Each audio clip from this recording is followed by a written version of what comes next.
মাসুদ ভাই, যেটি জানতে চাচ্ছিলাম যে আমরা আলোচনা করছিলাম নতুন যে একটি দল হচ্ছে যারা কিনা নাগরিক পার্টিতে না গিয়ে তারা আরেকটি জুলের আকাঙ্ক্ষা নিয়ে দল করছে। তো সেই দলটি যারা করছেন সেই উদ্যোক্তা আমাদের সঙ্গে রয়েছেন, স্টুডিওতে আমাদের সঙ্গে রয়েছেন গণ অধিকার পরিষদের সাধারণ সম্পাদক। তা আপনার কাছে জানতে চাই, এই যে ছাত্রদের নতুন দল, মানে আমরা বলতেই পারি যে ভেঙে আরেকটি দল হচ্ছে, এটি আপনি জুলের আকাঙ্ক্ষা কতটুকু বাস্তবায়ন হচ্ছে এই কাজটি, কি মনে হয় আপনার কাছে? যে পার্সোনালি নতুন আরেকটা দল করার যে ব্যাপারটা, এটাকে আমি অপছন্দ করি না। আমি মনে করি এটা বরং ভালো। ভালো এই কারণে যে জুলাইয়ের আকাঙ্ক্ষা, জুলাইয়ের যে আন্দোলনটা ছিল, সে আন্দোলনটা কি একটা মাত্র দল করেছিল? করেনি তো। অনেকগুলো দল করেছিল, বিভিন্ন মতের লোক ওখানে একত্র হয়েছিল। একত্র হয়ে তাদের একটা কমন লক্ষ্য ছিল, সেটা হলো স্বৈরাচারী হাসিনা সরকারের পতন। এবং সেটা পতনের পর ওই জায়গায় তারা একমত ছিল। কিন্তু তারপর দেশ গড়ার ক্ষেত্রে অথবা দেশ গঠনের ক্ষেত্রে তাদের সবারই কিন্তু ভিন্ন ভিন্ন মত আছে। এবং আছে বলেই যারা ছাত্র শিবির করত তারা শিবিরে চলে গেছে, যারা ছাত্র দল করত তারা ছাত্র দলে গেছে। কিন্তু যারা এইগুলি করতো না, যারা নিজেরাই মনে করেন একটা চেতনা নিয়ে আন্দোলনে নেমেছিল, তারা কি করবে? তারা সবাইকে একভাবে থাকবে? নাও থাকতে পারে।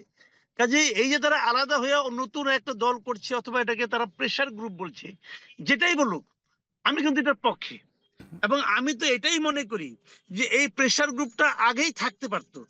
এই প্রেসার গ্রুপটা কিন্তু ভাঙতো না, একসঙ্গেই থাকতে পারতো, যদি না এটাকে খুবই ইন্টেনশনালি আমি মনে করি ভেঙে দেওয়া হয়েছে। এই জুলাই অভ্যুত্থানের পর নতুন যে সরকার আসলো, সেই সরকারের সঙ্গে এই টোটাল ছাত্রদের গ্রুপটাই একটা প্রেসার গ্রুপ হিসেবে থাকতে পারতো। কিন্তু তা না করে ছাত্রদের সেই শক্তিটাকে সারা দেশে ভেঙে দেওয়া হয়েছে। কারা ভেঙে দিল? কারা ভেঙে দিল? এটা ডক্টর ইউনূস সাহেব ভেঙে দিয়েছেন। সিম্পলি উনি ভেঙে দিয়েছেন। উনি করেছেন কি, প্রথমেই উনি ছাত্রদের থেকে কয়েকজনকে নিয়ে উপদেষ্টা বানাইছে। উপদেষ্টা বানানোর মাধ্যমে কি হয়েছে, যে কেউ কেউ সুবিধা প্রাপ্ত হয়েছে, আবার কারো কারোর মধ্যে হতাশার জন্ম নিচ্ছে। তারা ভাবছে যে আমি না, কেন কেন ওই দুজনই হলো? ওই দুজন কি এমন যোগ্যতা দেখিয়েছে যে তাদেরই হতে হবে?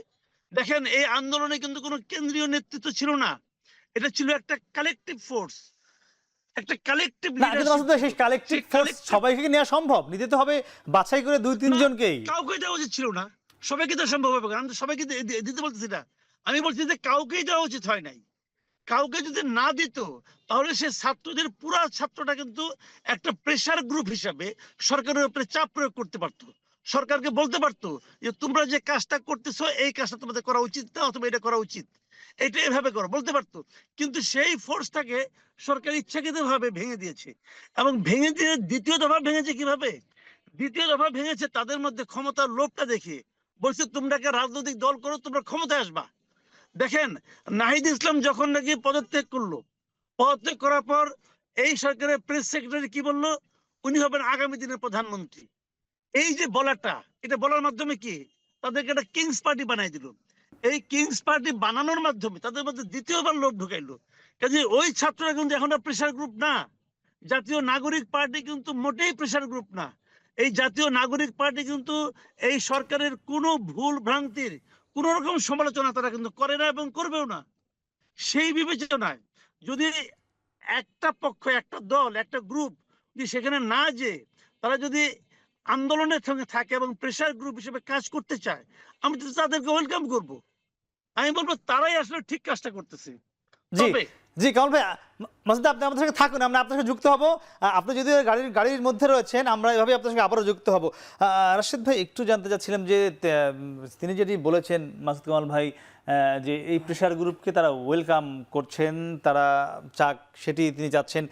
আমি এর সঙ্গে আপনার কাছে জানতে চাইবো যে আপনারা যতটা না আমরা দেখছি এই এনসিপি বা তাদের নিয়ে কথা বলছেন, আওয়ামী লীগ নিষিদ্ধের ক্ষেত্রে আপনারা ততটা সোচ্চার রয়েছেন কিনা?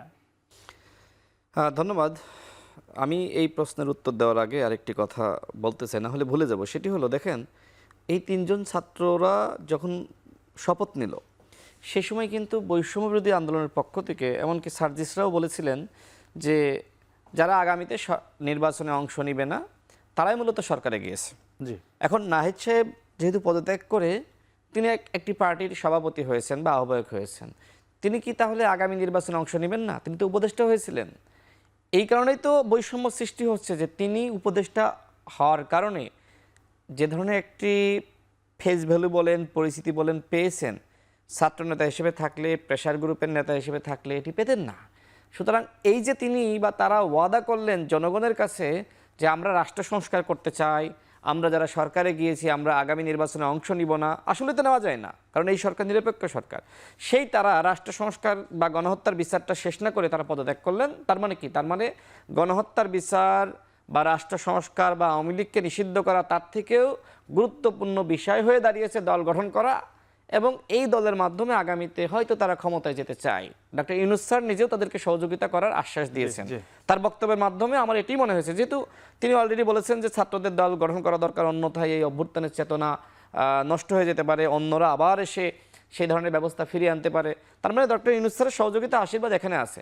আওয়ামী লীগের নিষিদ্ধের ব্যাপারে যেটি বলছেন, দেখেন আমাদের গণ অধিকার পরিষদের 3টি বয়ান, সেটি হলো 1 গণহত্যার বিচার, 2 রাষ্ট্র সংস্কার, 3 হলো যে আপনার রোডম্যাপ, নির্বাচনী রোডম্যাপ বা সরকারের পরিকল্পনা প্রকাশ করা। আমি অন্তত আমার বক্তব্যে প্রত্যেকটা দিন অন্তত আমি বলছি আওয়ামী লীগকে নিষিদ্ধ করতে হবে। আজকেও যে প্রেস কনফারেন্স করেছি সেখানেও বলছি যে 71-এ একবার শেখ মুজিবের নেতৃত্বে 30,000 মানুষকে হত্যা করা হয়েছে। যারা সুশীল সমাজ বা যারা বুদ্ধিজীবী তারা কতটা আওয়ামী লীগ নিষিদ্ধের বিষয়ে কথা বলছে, আপনার কাছে কি মনে হয়? আচ্ছা, তো ওইখানে আসতেছি। তো 24-এ একবার শেখ হাসিনার নেতৃত্বে গণহত্যা, সুতরাং 3য়বার আওয়ামী লীগের এই ব্যানারে সংগঠিত হয়ে আর কোনো গণহত্যা বাংলাদেশে হোক সেটি অন্তত আমরা চাই না। দেখেন বাংলাদেশের সুশীল সমাজের ইতিহাস আমরা জানি কি হয়েছিল। আমি বলি উপদেষ্টা পরিষদেও আছেন, আমি নিজে ফোন দিয়েছি, আমি বলেছি যে একটু প্রোগ্রামটায় আসেন না, আপনি আসলে কথা বললে একটু গুরুত্ব বাড়ে, প্রতিবাদটা একটু সারা বাংলাদেশে ন্যাশনালি ইন্টারন্যাশনালি ছড়িয়ে পড়ে। তারা আসেননি, তারা হয়েছেন উপদেষ্টা, এবং এটি সত্য, নানান অজুহাত দেখিয়েছে। উপদেষ্টা হয়তো আমার কথা শুনবেন, তিনিও জানেন। আপনাদের অবস্থান কি আওয়ামী লীগ